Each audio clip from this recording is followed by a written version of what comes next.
Hello everyone and welcome to the final chapter in the architecture tutorial series on Blender Guru. I am your host, Andrew Price, and in this tutorial what we're going to be doing is taking the kitchen model that we created last week and exporting it using an external renderer called LuxRender. Now, I know that external renderers might be a little bit new to some of you, which is why I've created a complete introduction to external renders. So this is just a brief slideshow just to go over just the concept of external renders, just to help people that have never experienced it or know what it is, just have a deeper understanding of it. Okay, now the concept of it is fairly simple. So currently, when you render things with Blender, you're actually using what's called internal rendering. Okay, so you're modeling something in Blender, you're applying materials, lighting, and things like that. Then when you hit F12 and you go to render it, it calculates an algorithm and gets the right lighting and settings and things like that. And then it uses the internal Blender rendering system. So it's specific lighting instructions and things like that that are specific to Blender. Now, external rendering is very, very similar, except you're modeling as you would normally in Blender, so you're applying materials, lighting, and things like that. However, you don't hit F12. You use what's called an exporter. So that's a script which basically fires off that scene and the instructions and things like that to a separate rendering program which uses its own algorithm for calculating light and materials and things like that to give a different result. So that's what we're going to be doing in this tutorial. Now, what is the point of using external renderers? Okay, let's have a look. So there are a few advantages to using external renderers, the big one being more realistic results. Because currently, Blender does not have global illumination. If you hang around on 3D forums and things like that, you've probably heard people mention it a few times. Global illumination basically applies to when, say for example, light hits a wall, like a colored wall, that color will then bleed out onto other objects. So it's basically light reflecting off other things. So it's indirect lighting. Now, Blender 2.5 has developed that. Currently at the time of this tutorial, that doesn't work properly the way it should, which is why I've done this LuxRender tutorial instead. But yeah, global illumination is the big thing that a lot of external renderers have, so you do get a lot more realistic looking results. The other advantage is you get physically accurate renders. See, now normally in Blender you would say apply a color of a light, for example, like a lamp, and you can make it red or you can make it blue, things like that. With physically accurate rendering systems such as LuxRender, you don't apply energy values and things like that. You apply the wattage amount of a light. So you choose 40 watts for a fluorescent light. And you can also apply the black body temperature of the light. Okay, we'll get more on that later. And basically what that'll give you is an accurate render, an accurate representation of a real world light. So it's a completely different way of looking at things. It's not based on colors or basically faking things. It's using a physically accurate render system. The other thing is you can actually change the lighting whilst it's rendering, which might sound pretty confusing at first if you're used to the normal Blender way of rendering things, but you can actually change lighting, like the colors, how powerful the light is and things like that, whilst it's rendering in front of you. It's actually really cool to see it for the first time, but I'll show you more of that in the tutorial. The other big thing is you can actually pause rendering. So that is a really, really handy thing. So if you're rendering something and you step away from the computer and maybe you want to come back and maybe do some video editing, if you're using Blender, you wouldn't be able to do that because as soon as you hit escape and you stop the rendering, if you were to start it up again, it would start it from scratch. Well, with a lot of external renderers, you can pause the renderer. So you pause the CPU time, then you can do other things, then you can just start it back up again where you left off. Very, very handy. Now, there is a big disadvantage. renders like a bitch. I don't know how else to put that. External renderers, specifically, ones with very realistic results, global illumination, things like that, they do take a very, very long time to render. And as such, they're not used very much for animations. So if you're doing an architectural fly-through, for example, unless you've got a very expensive render farm on hand, chances are you're not going to be able to do an animation fly-through. So it's usually used just for 3D stills. It's very, very good at that, just making a very good, photographic representation of a building or whatever the product may be. But for animations, generally not so good, and you're better off sticking with the Blender internal engine for that. But again, if it's just for one-off scene, definitely external renderers are the way to go. Now, believe it or not, you've actually got quite a few choices when it comes to external renderers, okay? Just to name a few: V-Ray, Maxwell, RenderMan, Indigo, Octane, FryRender, Mental Ray, Yafaray, Sunflow, Kirgithia, etc. So these are all external renderers that are all basically competing with each other, and they're all boasting new features, faster render times, different things like that, and they're all in a big competition to be the one and only best renderer that's used across the industry. And there's a good reason for the competition. There's a lot of money involved in external renderers. Now keep in mind, this is not a 3D program where you do modeling and things like that, like 3D Max. This is an extra program on top of that to handle just the rendering process. So it can be quite costly, especially if you have to use multiple computers, render farms, things like that. You have to pay for all different licenses and things like that. So yeah, it does get pretty costly. However, the good news is LuxRender is free, open source. So that's the one that I'm going to be teaching you how to use in this. So completely open source, just like Blender, and it does give very competitively realistic results to other renderers out there. Now, there's a problem though that I do have to let you know of. As of the time of this recording, the Blender 2.5 exporter is currently broken.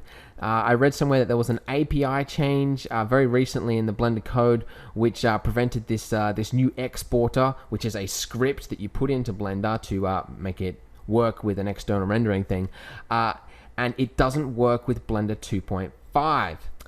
There's a solution. Blender 2.49. Now, believe me, I'm the last person that wants to have to create a tutorial using Blender 2.49. Especially seeing as it's going to be obsolete very soon. But unfortunately, that's just the nature of creating training material for a beta program, things like that. There are things that just will stop working. So unfortunately, for this tutorial, just for the exporting process, we're going to have to go into Blender 2.49 a little bit. However, if you're watching this at a later stage, maybe a month or two down the line, there will no doubt be an exporter working for Blender 2.5. So you might want to check it out on the forums and look for that. But specifically for this tutorial, we're going to use 2.49, but it should be applicable for 2.5 exporter when it comes out later. Okay. All right, so now that we've discussed all the external rendering engines, let's get into installing LuxRender for the first time. So to install LuxRender for the first time, what you need to do is head over to luxrender.net. Okay, and it'll take you to a page that looks like this. Just a second, there we go. And you can see here on the home page, if you go down here to the news section, it says LuxRender 0.7 released, and it's got a link. So click the new stable version link, and it'll take you to this thread here. So this is the latest version of LuxRender, and you've got your different operating systems, Windows, Mac, or Linux. The only two you really need to worry about is the installer. So just select whichever version of Windows or whatever operating system you've got. In my case, I've got a 64-bit version of Windows. Now, I've already downloaded it, so I'm just going to select the download file now. And I'll just show you how to install it, because I know a lot of people do have problems installing external renderers. So just go through the this wizard here, And you can see here on this page here, it's got exporters, Lux Blend Exporter for Blender. Now that's very handy because it's actually included the exporter for Blender automatically in the installation process, which makes this very, very easy to install. So just hit next, and you can see here that it's located the Blender script folder for you, which means it's going to install it into Blender for you automatically. Very, very good. And then just next again. Now, if you get a little message that pops up telling you in red text that you don't have Python, you will need to install Python. So just do a Google search for Python, and I think I install version 2.6, something like that, and yeah, that'll work for you. And then just a matter of installing it and waiting for it to end. And there you go. LuxRender is now installed. Now, if you open up Blender 2.49, to access LuxRender, what you need to do is split the view like this, load up the scripts window, go to scripts, render, and select LuxBlend 0.7 exporter. So click that, and there you go. You've got this confusing at first look at a bunch of buttons and things like that. So it does look a little bit daunting at first, all these different options and tabs and things like that. So before we get into the complex kitchen tutorial, I do recommend that you just experiment with these settings just to come to grips with how LuxRender works, because it is very different to Blender. So you do need to sort of have an understanding of that before you try and get into something complex. So I'll just give you a brief overview right now of how to render your first scene in LuxRender, okay? So what I'm going to do is just just make a very basic scene here with a little monkey, of course, as everybody does. And let's see, make it smooth. And let's position the camera in nice and close, like this. Okay. Alright, now what you can do, alright, let's just talk about the materials first of all, okay? So basically, if you are to use, when you're using Blender, basically you set up the materials down here. So you add a new material and you change settings over here. Now, if you're just to change these settings right here and you were to hit render in LuxRender, it's not actually going to make any difference, any changes, because the material settings down here don't actually work in LuxRender. They don't actually reflect the changes in an external rendering engine.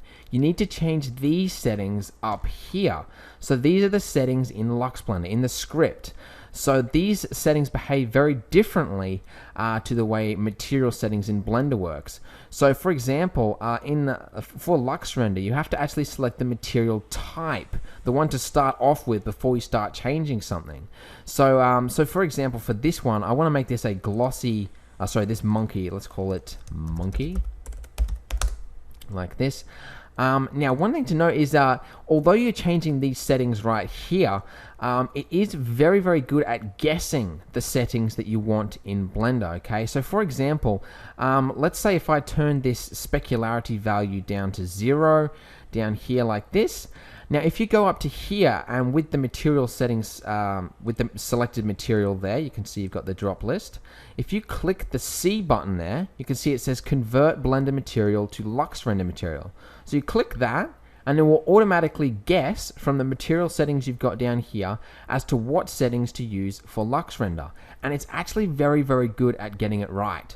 So for example, I turn the specularity for 0, and it's automatically suggested that it is a matte object, meaning a dull, no reflection material. And that's exactly right. So I'm going to leave that as that. Now for this monkey, we actually want it to be highly reflective, like a mirror. Okay, so what I'm going to actually do is I'm just going to turn this exponent value up. Now exponent, that is a setting which a lot of external renderers use, where basically in the real world, almost every single object is reflective. If you look around your room right now, it's hard to find an object that isn't reflecting other things in the room. Even just very slightly, everything is reflecting something. There's really no specularity in the real world. Specularity is just a fake sort of computerized a workaround for faking reflections, but external renderers all use basically they use reflections. So exponent is telling you how much to reflect. If you set it to 1, that's basically almost nothing. you can see it goes all the way up to 1 million, okay? And that is completely mirrored, okay? Now, you can set the amount of which to show. So the exponent will tell you how sharp to make the reflection, how clear to make it. Specularity, that changes how much reflection to show, okay? So just for an example, if it's completely black, then you won't see any reflection. If it's completely white, then it will show up like a mirror, okay? So if we just to give you an example, if I show us this as gray, if you click the update preview there, by the way, that'll give you a preview of what the material will look like in LuxRender. So that's what that looks like there. Now if we set this to white and we hit update preview, the object now becomes completely mirrored, because it's now, it's sort of a bit hard to understand because it's got this color chart here, but it's basically saying no reflection, completely reflection, 100% reflection, okay? So just sort of go off that method there. Okay, so I've got the monkey now as a completely mirrored object. The floor is now matte. Now for lighting. Now you can set up a light as you normally would in Blender with a sun lamp, things like that. However, LuxRender uses different lighting setups. So you can have a no environment, so it'll just be just based on mesh lighting in the scene, or you can have infinite, so you can use an HDR lighting setup, or you can use a sun and sky, so it'll have like a blue sort of tint to everything, as well as it will use a sun lamp to make a sort of the look of an outdoor lighting scene. So use sun and sky for outdoor lighting. Now for this, I'm just going to show you briefly how to use an HDR image lighting setup, because that is something that is used a lot in 3D, and I know a lot of people wondering how you can do it in Blender. As far as I know, you can't very accurately anyway. You can fake it in various ways, but LuxRender does it beautifully. And I'm just going to make this slightly smaller so it renders faster. And now let's hit render here for the first time, and let's see what it looks like. So you can see there's a little moving bar there. It's exported it to LuxRender. It's just popped into view automatically. And now you'll see here the results. Let's see, any second now you can see something. Okay, there you go. Now you can see that it gives you the whole image to start with. Blender renders things in like sort of squares, and it just sort of progressively renders it. LuxRender gives you the entire image straight away, but it gives it to you very noisy. So it doesn't look very clear at the moment. There's all this sort of weird little dots everywhere. Basically, the longer you leave this, the clearer the render will get. And actually, you won't actually know when the render is finished. It will continue to render until you tell it to stop. So basically, it's up to you to have a look at the image and say, yep, that's clear enough, the render's now finished. Then you hit stop. And you can see just basically, I mean, we'll get into this a bit later, but you can change the sort of the lighting, darkness, brightness, things like that, gamma. But the big one here, you can also pause rendering, pressing that button there. And yeah, so that's it's probably getting a little bit too advanced. But yeah, that is how to set up your first scene, install LuxRender, set up your first scene, and get it working in LuxRender. So now let's get on to the tutorial.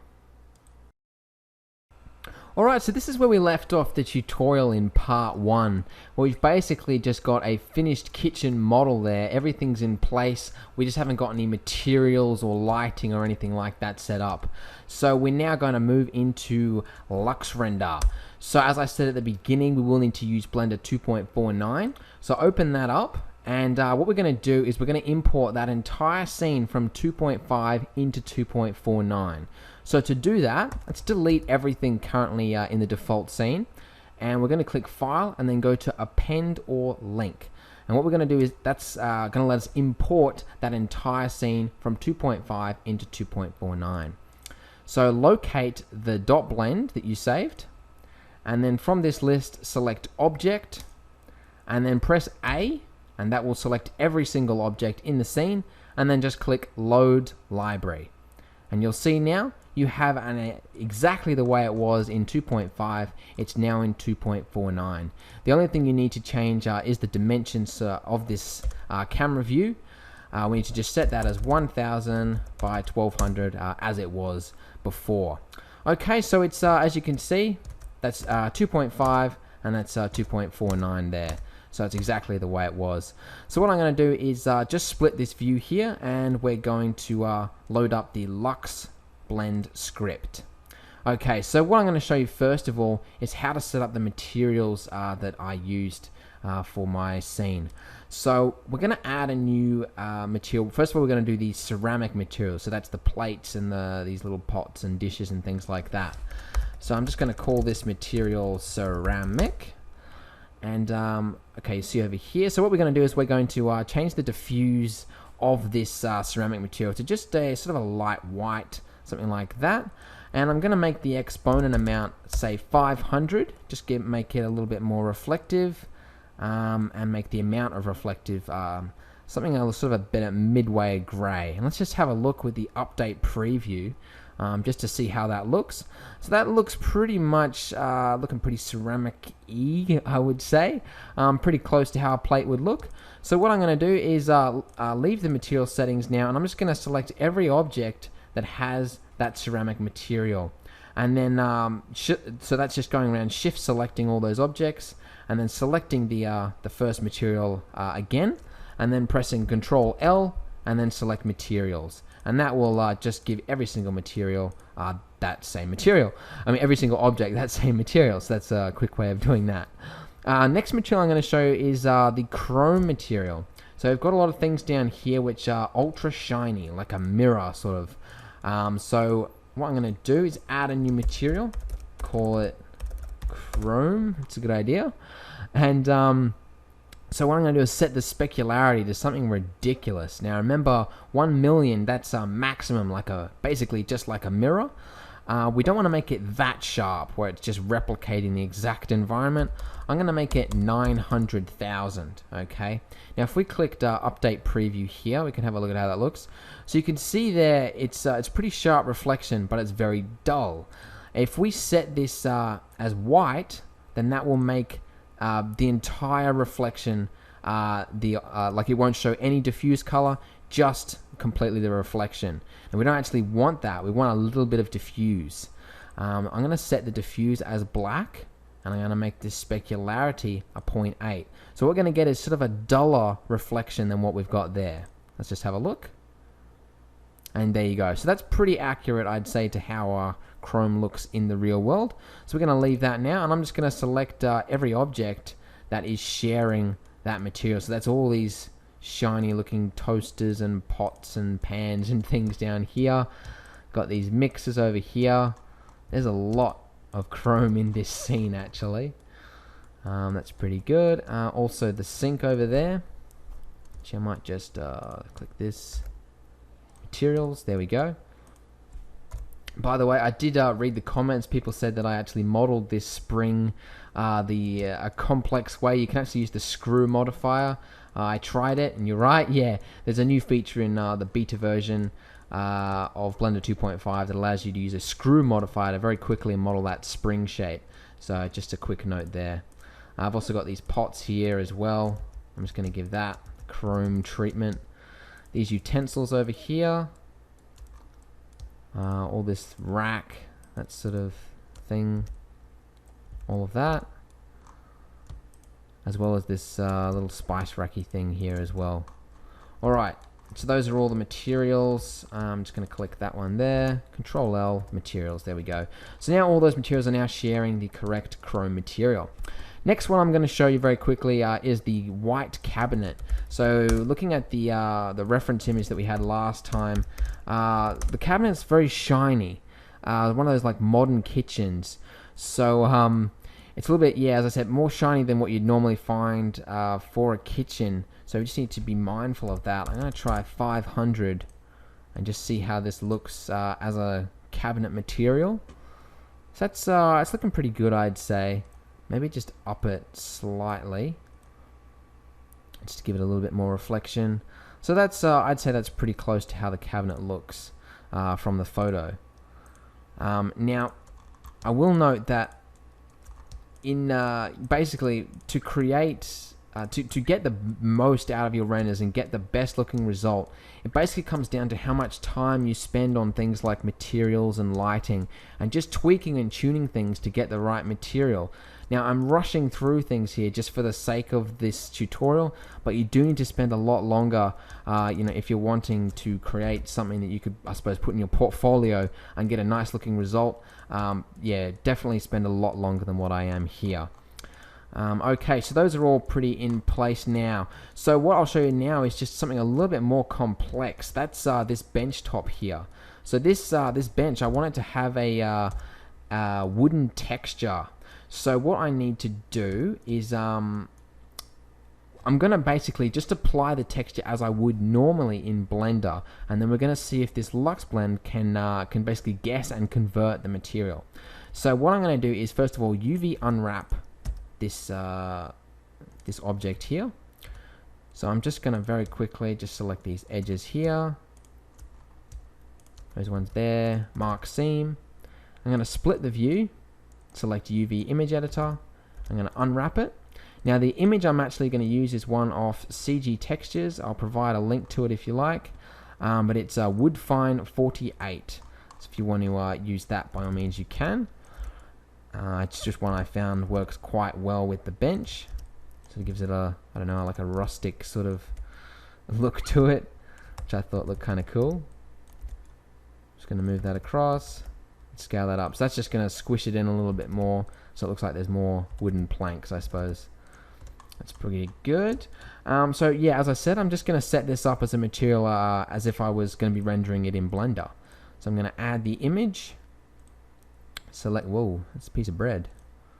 Let's select Woodfine 48. Maybe not that one. That one, there we go. And select map UV input. There we go. It's all ready to go.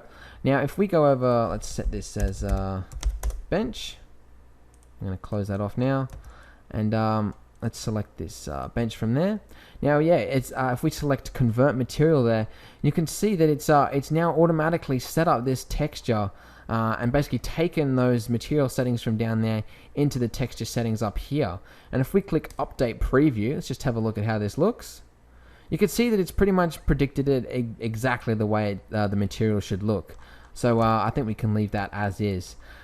We've got these other two objects here which are sort of the inside of it. I actually cheated a little bit. I've already UV unwrapped them, so I can just go ahead and select that as the UV material. Okay, so that's pretty good. Now I'll just quickly do the floor as well. That's got a different material to it, a different texture. So I'm just going to split the view again, UV image editor, project from view, and this is a different image texture. This one is called Woodfine 38. So this is just one that I found worked quite well for floors. So it's got that sort of like wooden plank feel, which looks quite good, I thought. And I'm going to call this material floor, and again add the texture as you would normally in Blender, like so. UV. There we go. So that's pretty good. And let's just click update preview. That's alright. What I might do is just set this exponent to say 200, and this will just make the floor just a little bit more shiny, so it doesn't look quite as rubbery as it is. So that's pretty good. It's the way it should be. Alright, so pretty much we've got most of the materials done. I'll just quickly do this stove fan. Let's say 500, something like this. Just to quickly sort of break up the scene a little bit more. Just applying a few more different materials. That's a little bit darker there. What was the other one? The pots. Yeah, give this one a pot handle. And this will just make a little render that we're going to do for the tutorial look just a little bit better. Let's have a look. Set that as a little bit black. Okay, so that's pretty good. So what we want to do now is we're going to set up the lighting. So for this this image, what I want is I want it to look as though light is sort of streaming in from the window into the scene. Now currently, if we just added a sun lamp, it would look like this kitchen was out in the middle of a parking lot or something, or a tornado would rip the roof off. There'd be sun going everywhere because we don't. It's not closed off. We don't have any ceilings or anything like that. So I'm just going to quickly model just a surrounding wall to go around the image. Just doing this very quickly, like so. And I'm just going to give it the ceiling now. And to put in 2 windows, just going to do that and cut it again going vertically. And then selecting face select mode, remove those faces and just drag those out, just give it sort of a window ledge look there. Alright, so it's looking alright for now. Not sure why, but that's sort of bent around the wrong way a little bit. Anyway, and I might just move these in just to make the windows a little bit wider as well. I'm going to call this tutorial 2. Nope. You can see how many times I've tried doing this tutorial. Alright, there we go. Now for this window here, what I'd recommend you do is sort of model in some window sills, like a grid going across the window, and that'll just throw some nice shadow patterns across the interior of the kitchen. I won't show you how to do that just for the sake of speeding things along, but I'm sure you can figure out yeah, how to scale cubes and things like that. Fairly easy step. And you just want to make sure that the room is completely closed off. You don't have any light sort of seeping in from the floor or anything like that, and otherwise that'll just throw off the lighting for the whole scene. So what we need to do to enable sky and sun lighting, click Cam Environment, and then in this environment setting, just select Sun Sky. Okay, now you can see there it says create a Blender sun lamp. What it's doing is it's basically it's using sky, so it's going to give like a blue tinge for the environment surrounding it, and it's going to use the Blender sun lamp as a direction for which to throw the sun. So we need to add a Blender sun lamp, and as you can see, it's automatically detected it in that little script there. And I'm just going to rotate it sort of about there, and that would just yeah, as I said, just determine where the light is going to be thrown across the scene. So that's pretty good there, like that. Alright, so it's pretty good. What I'm going to do though is I'm going to just show the other way of lighting things, and that is using basically meshes to light things. I'm going to add some downlights just underneath this stove here. So what you need to do is add a circle, or any mesh light, any mesh will do, but for this case I'm going to use a circle. Now what this will do is it will throw light from this mesh object here, and that's basically the only other way to add light to a scene. You can add, you know, the Blender sun lamp, but for any other lighting source you need to use mesh lighting. So I'm going to give this a material. I'm going to call it light. Now the direction in which it throws the light determines on which way the normals are pointed. So you can find that out just by going into the editing panel, clicking draw normals, and whichever way those little blue lines are, that's the direction that the normals are pointing. So currently that's pointing down, so that's in the right direction. So now I'm just going to scale this down just so it's the right size of those downlighting there. And I'm going to put this in the appropriate position about there. And I'm just going to duplicate that as well, and just position one on the other side. Okay, now for the material to set up the lighting, what you need to do is where it is light, and then select the material type for it. You need to set it to light. Okay, pretty straightforward. Now this temperature here, that defines what the physical object is in the real world. I think it's about, what is it, 6,000 is like studio lighting, and the further you go down it's supposed to be more realistic. I don't know the exact temperature of, you know, these halogen bulbs, whatever they are. I think there's a guide out there which I saw, which you can look at. Well, for the sake of it, I'm just going to give it sort of a slightly orangey color there, like that. Now you don't actually set the power for it. Something that took me a while to work out. The power, that doesn't really change much. It determines on you know, the rest of the lights in the scene and how much brighter it needs to be. Now these mesh lights here are quite small, so it's going to be overpowered by how bright the sun is. So you need to increase the gain amount. That's the main one you need to be increasing. And I'm just going to set this to let's say 10. Alright, so now we've basically essentially got 3 sources of lighting. We've got this sun lamp here. We've also got the sky lighting there, sky component, and we've also got the stove lighting here. Now, as I said at the beginning in the opening presentation, you can change the lighting once it's finished rendering, or whilst it is still rendering. Now you can do that by splitting things up into different light groups, okay? So that's what you've got, these features here, light group, default, things like that. So by default, every light is set to default as the light group. So if you just type in a different name, so if I type in sky and sun, it automatically splits it up into a different light group for you. You don't need to add light groups or anything like that. It'll automatically do that for you. So then I'm just going to call this group here for the downlight. I'm just going to call this downlight. And that will allow us to adjust the color of each of those settings later once it's finished rendering if we want to. So it's pretty much, it's ready to go at this stage. However, I must note that these objects here on the table, the chopping board, the bread knife, the bread, that is something that is probably, it's too in depth for this tutorial to show you how to, texture bread and things like that. That's it's like tutorial material on its own, really. So, I mean, you can see how long this tutorial's gone already. It's dragging on a bit. So, unfortunately, I won't have time to show you how to model that. How to texture and do that. So I'm just going to remove it. But if you want to have a look at the finished.blend, you can have a pull apart and see how that works. But anyway, so that's the base scene is now set up. What I'm going to do is hit render. And you'll see, if you just watch up here, you'll notice a little progress bar as it exports everything, exporting geometry.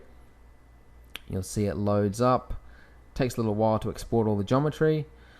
And then there you go. Then LuxRender pops into view and starts rendering. So I'm going to let this render for 10 minutes just to give it time to sort of work its thing out. And then I'm going to show you just a little bit about how to adjust settings once it's finished rendering. Alright, so I've let this go long enough now. As you can see down here, it gives you the time it's been running. It's gone for just over 15 minutes now. So I'm going to go up here and hit pause. That's where you can pause the rendering process. Now what I'll show you is basically some of the settings and things you can change once you're in the render program itself. So from just using LuxRender now, there's a number of things. Tone mapping, that's one that is I definitely recommend you change. By default, it's set as re-in hard, non-linear. I recommend you switch to the linear format. And it'll go automatically blown out white. But what this gives you is different camera controls that you should be that you can use. So this is accurate to real cameras in real life. So it is it's a lot better than using a non-linear method. So that's why I'm switching to that now. And if you just sort of go through this, there's different sort of rules out there. If you want to have a look at different camera settings on the internet for outdoors, indoors, things like that. But you can sort of experiment and get realistic looking camera results. A lot more realistic than what you would in Blender trying to fake it, because this is real to a real camera in real life. The other thing that you can do is apply lens effects. Now this is something that I used for my final image. I used vignette. You can turn on that. I wouldn't turn it on that much though. The other big one that I used is bloom. I think a lot of people in Facebook, they said they liked the hazy sunlight effect I gave it. There wasn't, I didn't actually use any volumetrics for mine. The hazy sunlight look actually came from the bloom. So if we, let's see what radius that's at, maybe something like here. If we just click compute layer, what this will do is it'll apply, it takes a little while to process I think, the bloom effects for the light areas in the scene. And that is what gave the scene that sort of hazy sunlight look. So let's just wait for that to finish now. Okay, so there you go. You got that sort of nice hazy bloom effect. There's probably a little bit too much, but I won't adjust it again. That's all right. And you can also apply glare. That's the same thing, where it just gives you that sort of that starry glow effect coming from windows and things and shiny objects like that. That's a really cool effect you can apply as well. But now what I want to show you about primarily is the light groups effects. So that is basically where you can change the lighting now that it's finished rendering. So you can see here that we split everything up into different light groups: downlight, sunlight, skylight. Now watch, if I turn down gain, let's turn down the sun. Okay, let's just turn this down, and you could see that it's now turning it down in real time. You're now decreasing that sunlight effect, and you can really now see the bloom coming through. But yeah, and you can increase it and things like that. And you can also change the temperature of the lights. You can make it really, really red or really, really blue. You could do a number of different things here. And yeah, it all happens in real time. If you're wondering how the process works, it works by basically it renders renders three images, one for each light group. So the more light groups you have, the more images it renders. I think that's how it works. And basically, by changing this gain value, it's applying different opacities for that render. So that's basically how it works. It's just basically changing as like a layer on top of each other. Sort of how the opacity works, but it's really, really clever, and it's really, really cool. If you've never used it before and you see that, it's like, wow, that's pretty cool. So the other one I'm going to change is the downlighting here. You can see up in the corner there, over here, you've got the downlighting. We're going to make that a little bit brighter. You know, you can make it blow out the entire scene like that, or you can just sort of decrease it down a little bit. So you can even change like whole color schemes. So if I turn off the sun and I decrease the sky to something like that, and I might just turn off this horrible bloom effect. You can see it doesn't look right. If the sun's not there, the bloom just looks horrible. Let's just delete that. Okay, there we go. Yeah, so now it sort of looks like you've changed the whole scene from being sunlight to being looking like it's at nighttime, and you've just got those sort of downlights happening, which is kind of cool. And let's just decrease, that's the sky, let's decrease this lamp, and you can increase it as well. And you can also change that temperature there of it as well, sort of a bit lighter like that. But you can see you can do a whole different range of things in LuxRender to get different results. It's really very cool. One thing to note though with these light groups, before you go nuts and just start changing and switching up everything, you should note that things do look better the way they are rendered, in that it's more accurate the way that it's rendered. When you shouldn't be changing light groups every time you hit render, because the scene is calculated according to how bright the lamps are, the colors of the lamps, things like that. So if you go changing things too much, it does lose accuracy. So you just need to be mindful of that. But there you go. So that pretty much concludes this tutorial. It's been a bit of a long one, this one. My apologies if it's dragged on a little bit too long. There was a lot to cover. But yeah, hopefully it all makes sense to you now, external rendering and things like that. I do recommend you do a lot of experimenting before you approach a complex scene like this one. So I mean, I think I spent about probably just a whole day just experimenting with just a blank room, and just throwing in different objects and different materials, just to sort of get a feel for the program, how lighting works and things like that. And then from there you can jump into more complex scenes like this one. But there you go. So I hope you've enjoyed this tutorial, got something from it. I'm looking forward to hearing your feedback on it. So if you can leave a comment, that'd be much appreciated. That's all from me. Thanks very much for watching.